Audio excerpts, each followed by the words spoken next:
definitely that's where you are. Not just a frequency, but a family. 99.7 FM.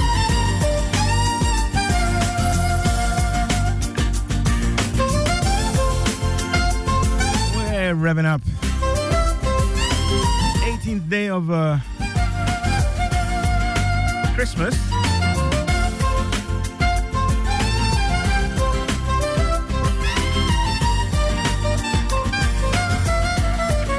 I'm ahead of time, right? 17th day of Christmas. So let's take this from Kwamba and we'll get into our festive series and continue food safety.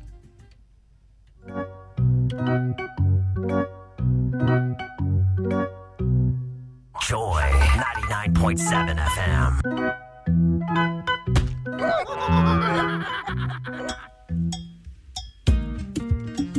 Joy 99.7 FM.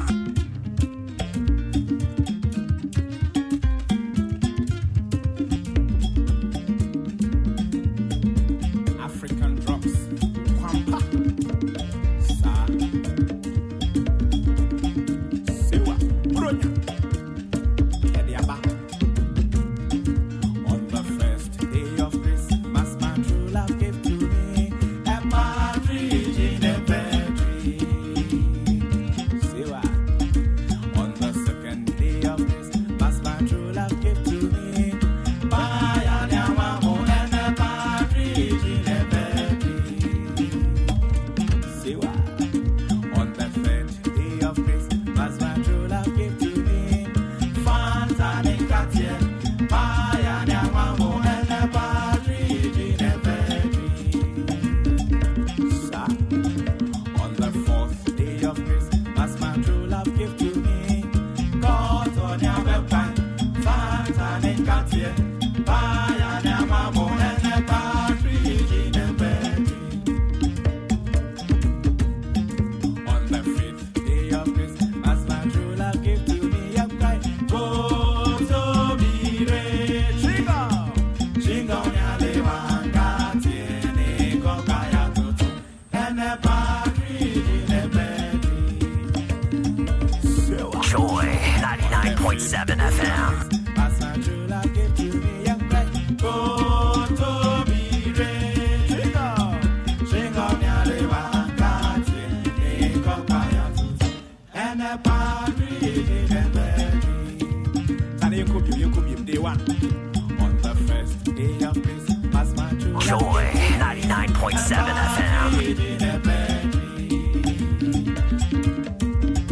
On the second day of Christmas, my true love gave to me Bayanyamamo and a partridge in a pear tree.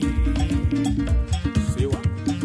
On the third day of Christmas, my true love gave to me Fanta and Katia. Bayanyamamo and a partridge in a pear tree. On the fourth day of Christmas, my true love gave to me cotton and pepper, Fanta and Katia. Bayanyamamo and a partridge in a pear tree. Day five. On the fifth day of Christmas, my true love gave to me a cry. Go to be rich, chingo nyale wangati ni kokaya tutu, and a partridge in a pear tree. Joy 99.7 FM. On the fifth day of Christmas, my true love gave to me a cry. Go to be rich, chingo nyale wangati ni kokaya tutu, and a partridge in a pear tree. Right, with that, you're most welcome to Ultimate Health on Joy 99.7 FM with me, Norte by Nature. Last week, we started our festive season series and we took a look at food safety. We're continuing that with Mr. Kofi Essel. He's the director of the Industrial Support Services Directorate at the Food and Drugs Authority. Kofi is with us in the studio. Food safety. Last week, we talked about many things from the source, the processing, the packaging, and the handling of food that may compromise the safety of the food and increase the potential, the probability of foodborne diseases and complications. Kofi Esel is with us in the studio. If you have any questions, concerns ahead of this festive period where many pre-packaged and other forms of food will be put on the market at your disposal, share them with us. 055 11 11 997. This is Ultimate Health on Joy 99.7 Joy FM. 99.7 FM. Uncle Kofi, Ni? are you feeling the Xmas buzz? In fact, I've seen the fanciful lightings Mm-hmm. and the Christmas trees, and occasionally you tune into radio stations and you hear one or two Christmas carols, Right. and as usual. But I think this week we'll see more. And then the atmosphere has also changed. I mean, the Hamatan, the usual Hamatan, Okay. whether that is associated with Christmas, Right. I think the breeze is all indicative of the fact that, yes, Okay. we are very close to, We can smell it. we can smell it. All right. Hopefully we can all enjoy it. No, but see, these safely. days, the Christmas is not like our days. You know, I was born and bred at Abosokai.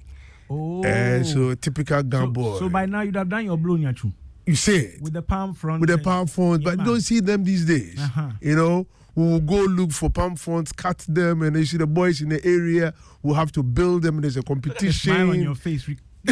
Recalling your assistant Kobolo days. But that was it, eh? Oh, it was nice. Yeah? You know, it was nice.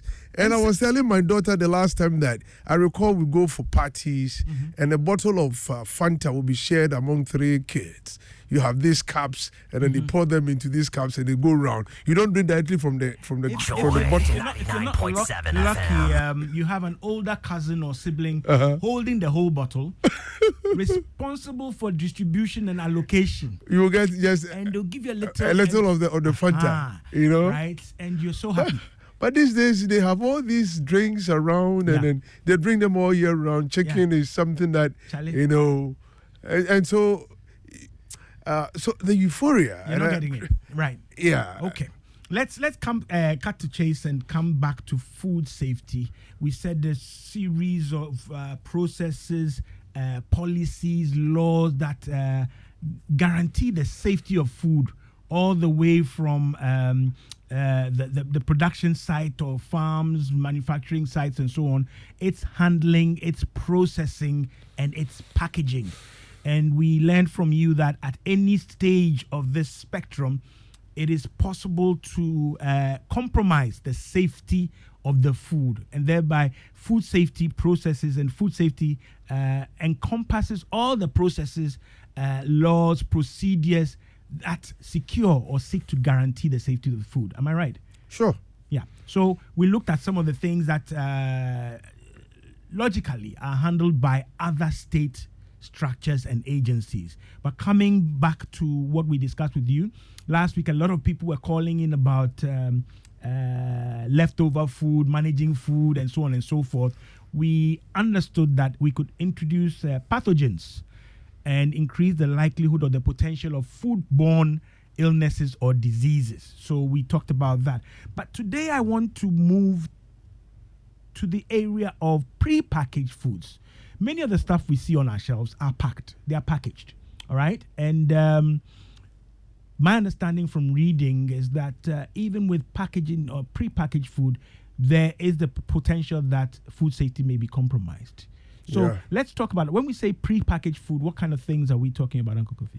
Well, thank you very much. And once again, let's say Merry Joy Christmas in advance to all your 99.7 cherished listeners FM. and viewers online and all that. When you talk about prepackaged food, basically you're talking about food that is packaged in a container, okay, with some minimum information that either by law or by industry's own practice Right. is supposed to inform consumers about how to use the product, what went in or what has gone into the product production, how to prepare the product if it is a product that has to be prepared again, Right. and all that. And so In the prepackaged foods, you have foods that are, say, packaged in laminated boxes or paper laminates or cans or glass bottles or plastics and all that. Right. Okay, so all these foods that are contained in a form of containment will constitute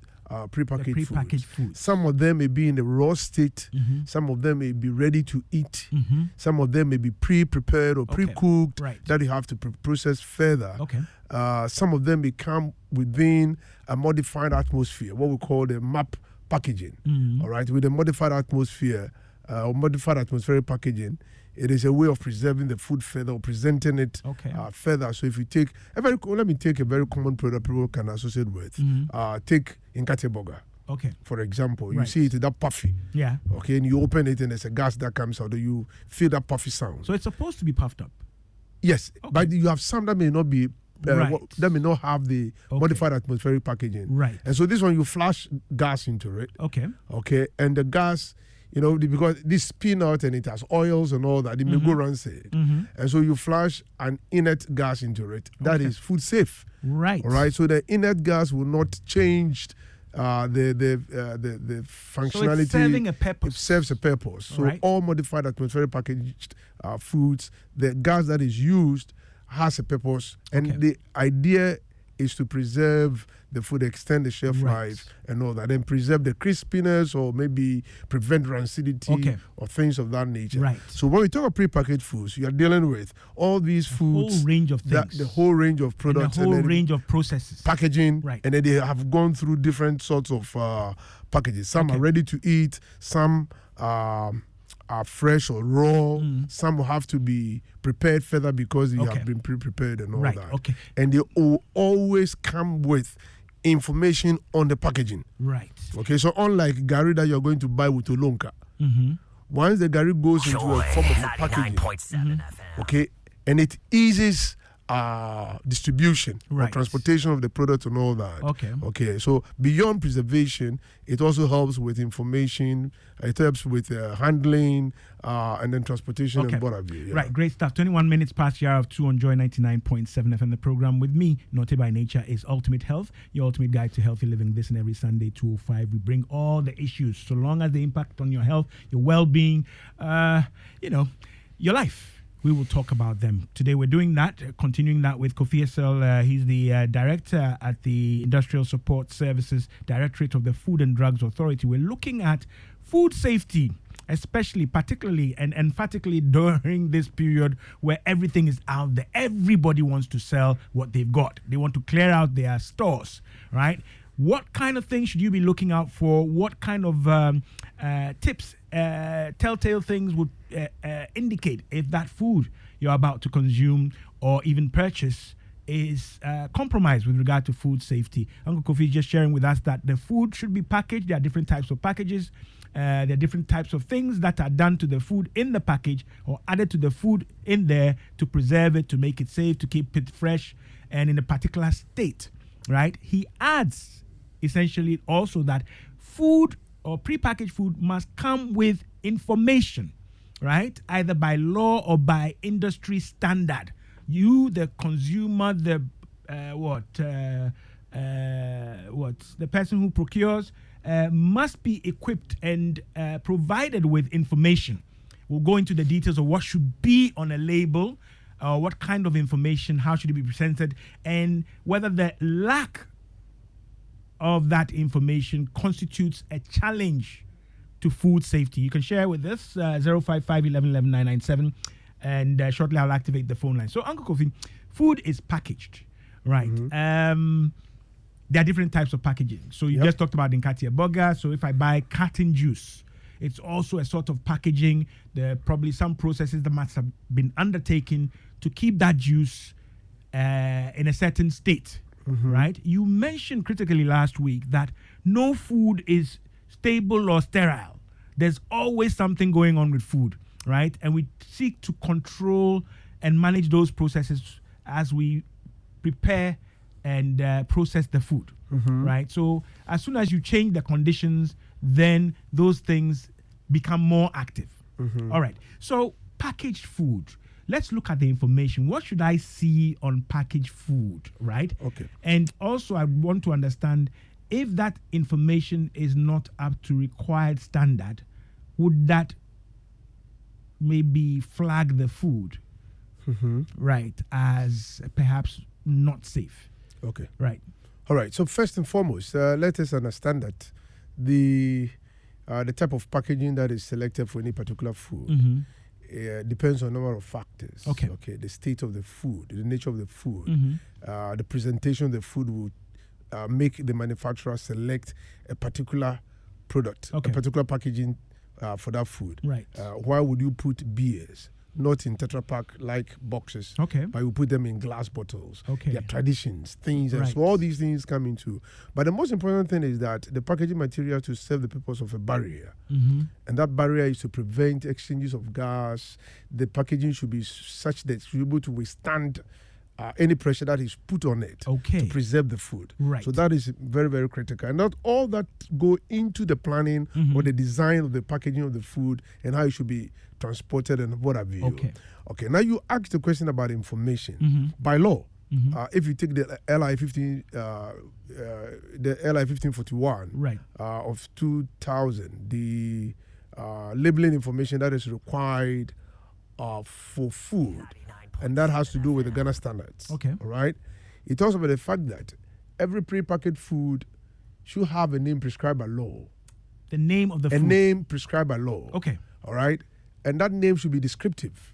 So, for example, if you have a mixed cereal food, right, like these Tom Browns and all that, right, all right. So you should the name of the product. So let me call it Notte breakfast cereal. Okay. Okay.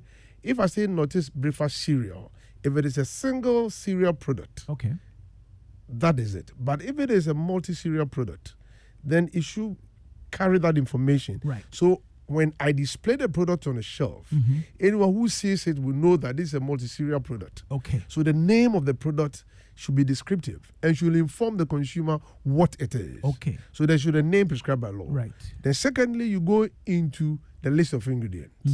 For single ingredient products, so not say granite paste. Okay. That's the name. So it tells me this is granite, but it's not a chewable granite, but it's the paste form. It's paste. If I do not put a list of ingredients, everybody will know that granite paste has nothing else but granite in it. Right. But for some multi-ingredient product, you are required to You definitely must list the ingredients. Okay. And you list them by ingoing weight. Okay. So if it is a multi-cereal product and have 60% maize, 20% rice, 30% wheat, all right, 60, 30, 10. Right. So which one comes first? Maize, 60%. This, 30%. 10%. Okay, so the larger the component, the ingredient would determine it is listed. It is listed accordingly. We have the ingoing weight. So if a product has a lot of sugar, then sugar should come high up or early in the list. If that is how the product is formulated. Right. So, yes. Okay. If that's the product is formulated. Okay. All right. But we shouldn't also forget there are certain products, for instance, we have what we call the play functional roles in the preparation. Okay. For example, if I have kinky, packaged kinky, I know I use water in the preparation of the kinky. Water doesn't become an ingredient that helps your list. Okay, right. All right. Okay. But so we have the name of the product, we have the list of ingredients. The third thing that the law requires you to put on the product is the full name and address of the producer, right, the manufacturer. If it is an imported product, it could be that of the importer, right, or it could be that of the agent. Okay. That is what the law requires. Right. There should be an address that we can trace. Okay. Now we've gone further to require local manufacturers because of the GPS address systems that we have now, digital address, right, that you have to indicate your location address. Okay. All right. So if you don't even put there your postal address, your location address. So let me say emphatically that we want your location address. The location address is what is required on your product. Okay. So let me go back. The name of the product, the list of ingredients, full name and address of the manufacturer. Okay. All right. The fourth thing has to do with the country of origin. Right. So it is a product of Ghana. It is a produce of Ghana. It is prepared in Ghana. It is produced in Ghana. Right. The fifth thing has to do the net content will have to be declared. Okay. Either in SI units. So either it is grams or kilograms, or in volumes. You have milliliters or liters or what have you. Okay. The fifth thing or the sixth thing that we'll mention will be the batch code. Batch code. Batch code or batch number or the lot number. Okay. They'll have the production date. You have the best before date. Okay. Now, these 8 listed information are mandatory. Mandatory. So the name of the product prescribed by law, the list of ingredients, the full name and address of the manufacturer, the country of origin, the net content, the batch code, the best before date, and then the manufacturing date. Okay, great. Many thanks. This will be mandatory. It must be there. Yes. All right. But for other products, there are additional requirements. Take alcoholic beverages, for example. Okay. You have to make a declaration of the net alcohol content on the product. Right. And you're also required to indicate some caution statement. Not suitable for pregnant women or not recommended for pregnant women. Should be sold to persons 18 years and above. And drink responsibly. Right. So this information will have to be there. It's also required. If you take infant formula, because of the breastfeeding promotion regulation, LI 1667, you are supposed to make a declaration on that product that breast milk is superior to infant formula. Okay. It's supposed to be on it. Right. If you take infant formula again, you are required to show how the product will have to be prepared, including the hygienic preparation of the containers and the feeding bottle and what have you. Okay. So there, besides you have additional information. Take energy drinks, for example, that it is not suitable for a person below 18. If it is caffeinated product, you have to warn people that this is a caffeinated product and not suitable for persons who are sensitive to caffeine and what have you. Okay. There are some products you have to prepare them before you use them. Okay. Because consumers are considered lazy. And therefore you are supposed to help the consumer know how to handle the product. It's required of you to show how the product should be prepared. Okay. If the storage conditions are very necessary, that the consumer should know how to handle the product when it is open. Right. That is why on some product you see that once opened, transfer into a sealable container and keep refrigerated and use within 3 days. Right. Okay. All this information are information that you, the manufacturer. Right. And that's why I'm saying that if you, you may not have that mandate, or it may not be a mandatory requirement, but as an industry practice, because you know that the consumer needs this information to be able to use the product to satisfy the need for which he bought the product. Right. Make that information available. All right. Besides this, when you go to some jurisdiction, for example, because of claims of religious claims and all that, there are certain claims that you also put on product may be a requirement. Okay. Take, for example, among the Jews, if you want to declare the product is kosher, because they have a Jewish approach, a religious approach for preparing food. The Muslims have what we call halal. Right. All right. For some foods, the manufacturer may say that this food is prepared in a facility which is HACCP or HACCP certified. Right.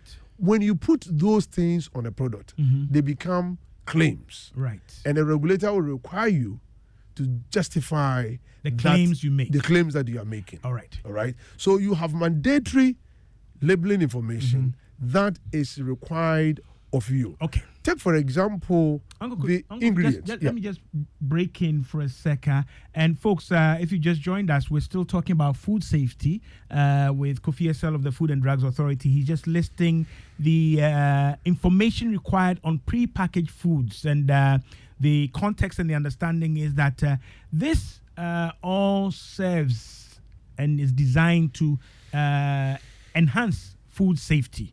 In the absence of this information, the food may be wrongly packaged, wrongly used, wrongly consumed, right? And that is why we're going through this whole list, not just for Christmas, but because the purchasing is almost on impulse during this period, the festive period. We want to make sure you are aware and have these things at your fingertips. If you have any questions, concerns, phone line is 030-221-6541. 030-221-6541. We're live on Facebook and YouTube, unless I'm otherwise informed. Yeah, both are active.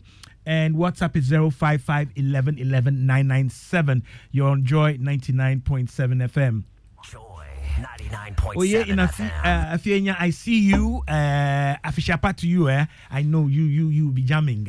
But thanks for joining us as usual. If you have any questions, share them with us. WhatsApp, and I've already announced the phone lines. You can ask those questions. So, Uncle V, we've got all this information. It's supposed to be there. Most of it, a huge chunk of it, is mandatory, right? You are required to by many policies, laws, and so on and so forth.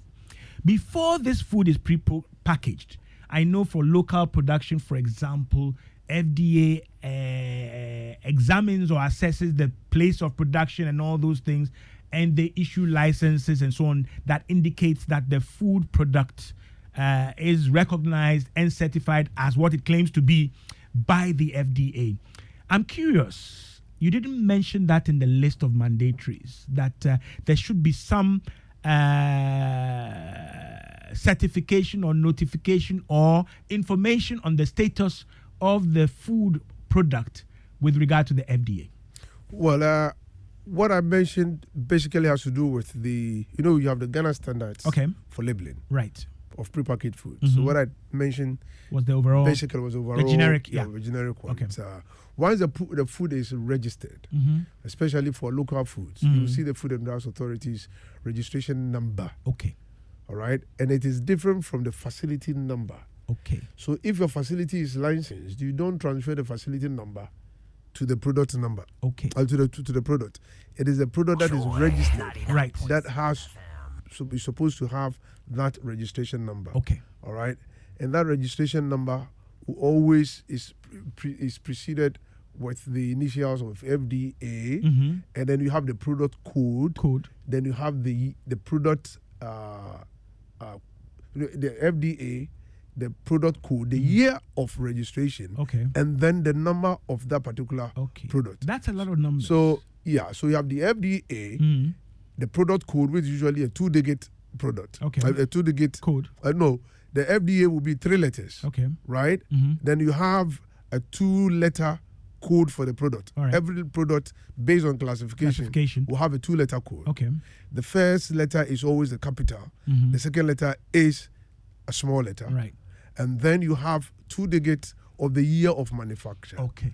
And then will be separated with a hyphen, and you see the product number, the registration number of that particular product. So this code or this FDA, sequence of letters and numbers and so on must be on all locally produced products? Yes. What about imported products? For imported product, because of trade challenges, and you will not see them on all these products. So we compensate that with the register. Okay. Where when you go on the FDA platform, you can check. You can check for the registration number of that particular product. Of the product. Yes. Okay. And so I think every now and then we try as much as possible to update it. And so if you go there now and it is not there, there's most likely that they are working on it. Okay. It should be available to anyone. That, and at any rate, if you don't also find it there and you are in doubt, you can always call the FDA, and definitely somebody will respond to that request of checking for the registration status of that particular product that you're looking for. If in doubt, call the FDA, and Uncle Kofi provided the number for the FDA, 055 111 224. 055 111 224. Or before people complain, 055 111 2224. You can call the FDA on this number and complain. It's a WhatsApp. It's a WhatsApp line as well. Right. It's also a WhatsApp, and I see the same indicated for the different Facebook and Twitter and so on and so forth. Yep. Right. And then the FDA is at fda.gov.gh. So you can key in a product name and check if it's registered. Sure. Okay. Right. The day in Maryland. Hey, Afishapa to you. This typically would have been your period then, where you are in Ghana. But since COVID, Charlie, since before COVID, you haven't come. Right. He listed all the required info that should be on the container, but I don't think he mentioned the expiry date. Okay. I think I mentioned best before date. Best before, yeah. Yeah. So every jurisdiction will have the way they will express the period of minimum durability. Gradually, the food industry is moving away from the expression expiry date to best before date, and it has some technical explanation. So today, if I mention best before date, yeah, or expiry date, yeah, or whichever date, use by date, display by date, right? All right. Different foods will have different minimum period of durability that is displayed or that is shown in the product. Okay. And there's a reason for it.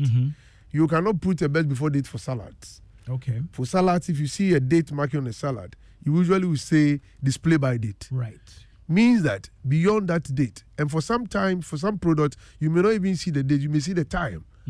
Because it's supposed to be consumed within the day. Within a certain day. Yeah. Within a day. Right. And so you will not see a date on it. Right. You rather see a time. Right. So if you see the time 17:05, it means that beyond 5 p.m. Right. you can display that product for sale again. Right. All right. Okay. Yeah. Right. Okay. Went through some of these last week, but thanks for drawing attention again. The day in Maryland. If you have any questions, concerns, WhatsApp is 055 11 11 997. And then you will realize that I also didn't mention nutrition fact. Yeah. The reason being that currently in Ghana, nutrition fact declaration is not a mandatory requirement. Okay. But fortunately, because of non-communicable diseases that are linked to nutrition, the Ghana Health Service and the FDA are working towards that. Okay. And so in no time, it will become a requirement. Right. Such that when you package any food, it is important that the consumer is made aware how much calories the person is adding on to his daily intake. Right. In terms of carbohydrates, in terms of fat, protein, salts, and other minerals and what have you. Okay. All right. The challenge that we are having is that you do not have adequate facilities, commercial facilities that will help the industry come up or maybe analyze these products. To verify. Okay. We have very limited capacity. Currently, if you take Ghana Standards Authority or say the Food Research, they cannot do the entire, scope of vitamins that you may have in some of these products. Right. And so if you see someone take moringa powder, and you go to read in on Google, that moringa has all these vitamins, and therefore you make a declaration on them that you have moringa powder, and therefore it has vitamin K, it has this. FDA will ask you to justify it. Okay. And then that becomes a challenge to you because you probably will not have the opportunity to, as it were, analyze that. Okay. And let us also be very careful here. For those who prepare foods and then they go on the internet and then they read about similar food somewhere, and then they make a declaration of these nutrients and then so you can't go and cut and paste. No.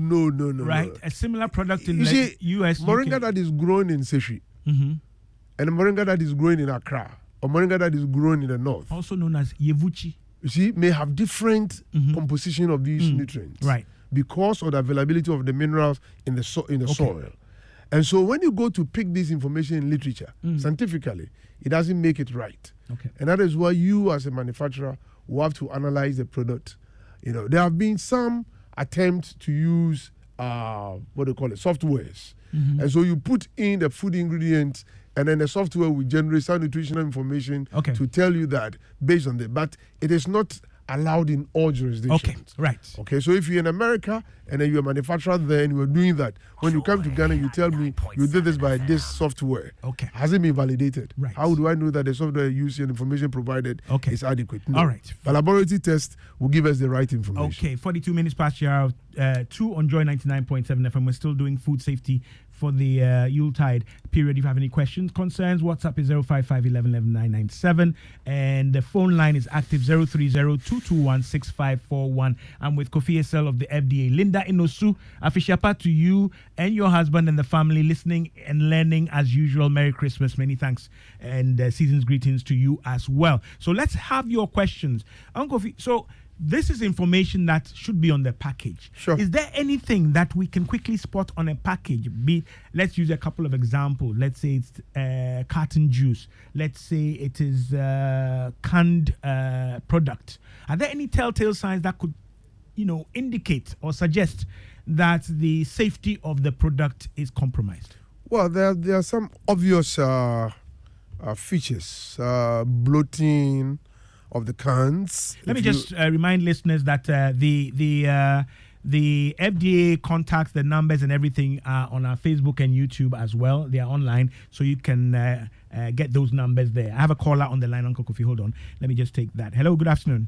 Hello, good afternoon, Oti. Yes, is this Oti? Yeah, Oti Watson from Tema. Right, Oti Afishiapa. Share with us. I can come back to you. But I'm not online, so if you finish, you just mention it for me. So mention it again. The number is again. I'll write it again. The number to call. Oh, you want the numbers again? 055. Let me ask a question. Yes, let me finish the question. Okay, ask the question then. Okay. Yeah, I said I want to ask the man is there.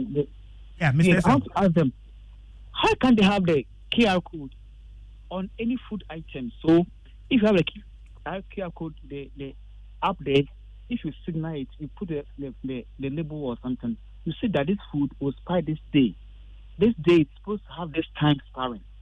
So the food must be half of day. Okay. The place it is, but sometimes it be like 2 months, I think every day. And sometimes 1 day. Okay. 1 day or 1 month. So we should have something to show that if we buy any food, we can just mark it and know that this date is on. This day, so we can say that, this one is like month to spoil for 2 months, so go and take it to house and give it a problem.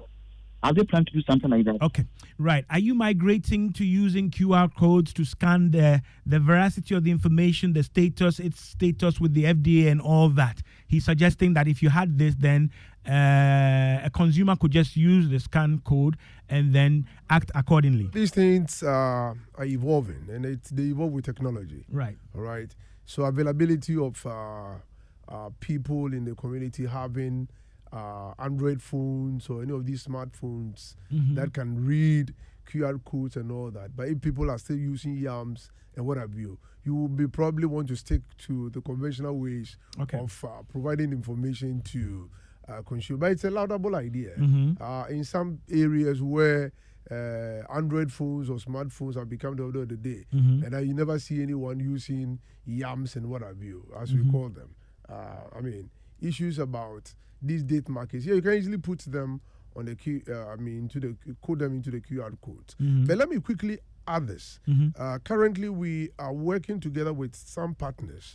We have something we call a proper seal.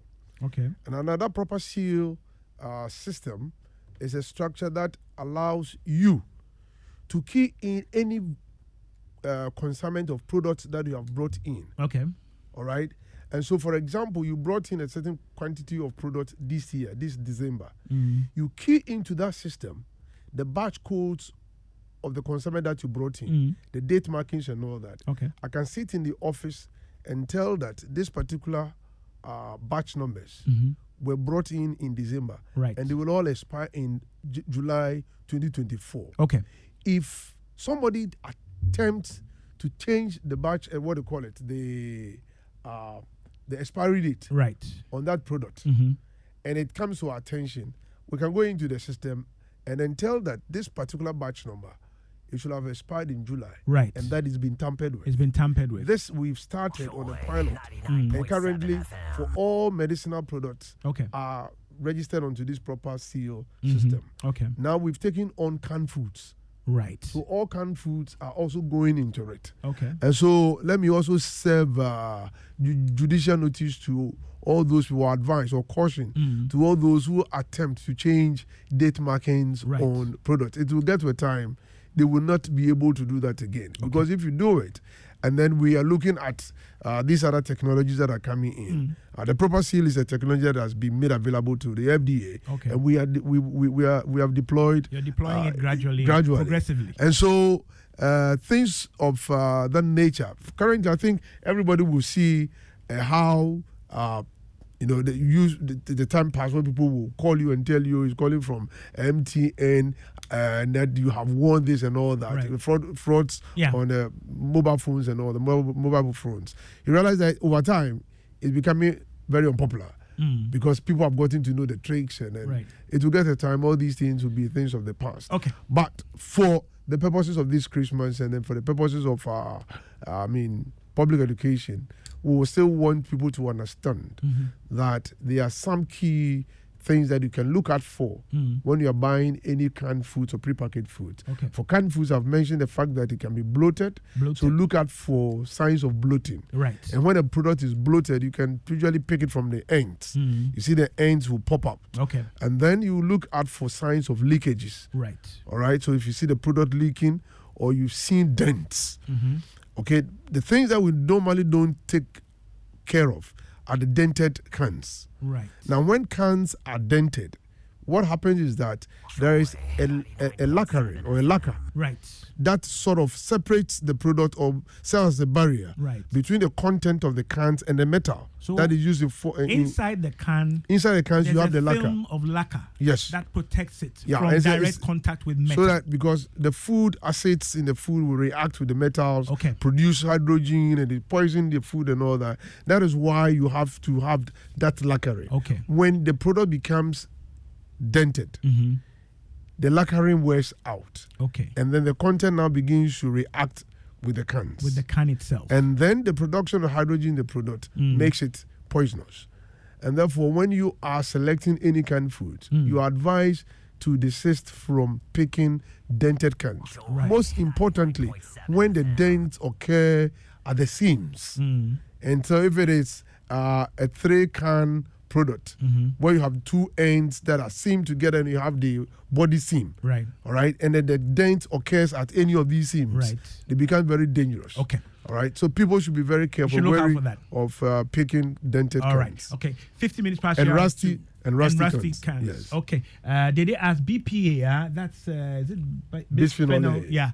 A free and all these notifications that say that a product is free of certain chemicals. Especially plastic containers and so on and so forth. Are they true? Are they verified? Or is it just a gimmick or a hype? Not just we mentioned that anytime you put any information on the product, a regulator will have to ask for justification. Okay. And so if you make a claim that a particular bottle is bisphenol A free, and then you don't just put it there, we'll have to come after you and ask you to justify it. Right. You recall quite recently, some people were taking off for greenwashing. And when we say greenwashing, they make a claim that this product is recycled and then all that, just to make a claim that they're environmentally conscious and all that. And so you are greenwashing consumers just to win their favors. Right. What we've observed is the organic washing. Okay, people are making claims, all kinds of claims that this is organic. You know, what makes it organic? There is a certain requirement that you have to meet before you can claim and say that it is organic. Right. And so don't just say that because this is a local fowl. Okay, fiakuko. If fiakuko be organic. No, it doesn't make it organic. Right. If fiakuko running around picking fruits on the floor, picking plastics, eating on the boiler, and what have you, what makes that doesn't make it organic. Organic. Right, but I'm glad you bring this. So how do you protect, guarantee, secure, ensure food safety in these kind of gray areas? Okay, somebody says organic, all right, and I may even see the FDA stamp or number on it.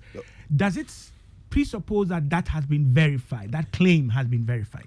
Once a product has a claim and the product is brought to the FDA and we have given a nod for the product to be marketed, it means that whatever claim is on the product has been verified.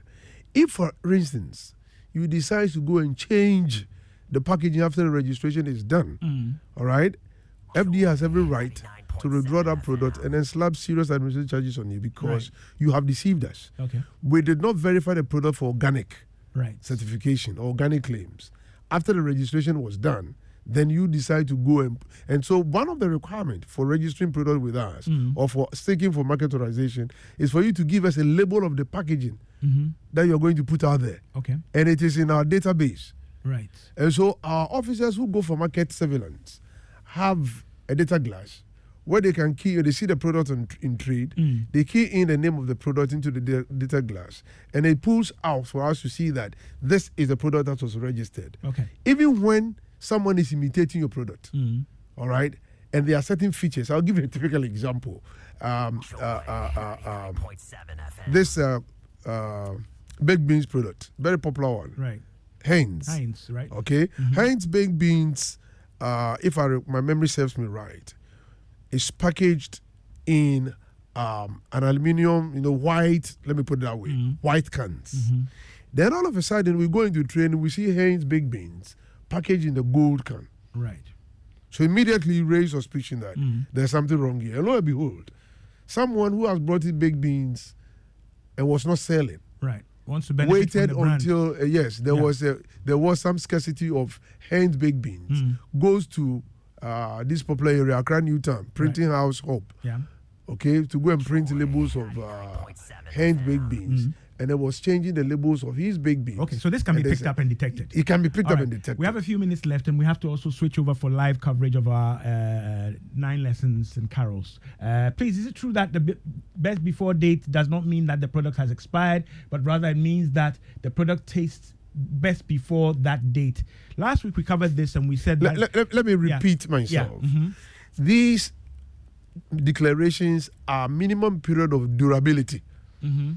What it means in essence is that the manufacturer says, whether he stated as expiry, best before, what have you, that beyond this date, I cannot guarantee the safety and the quality of the product.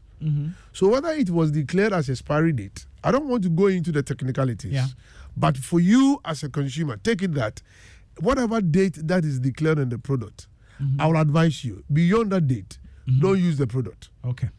Okay?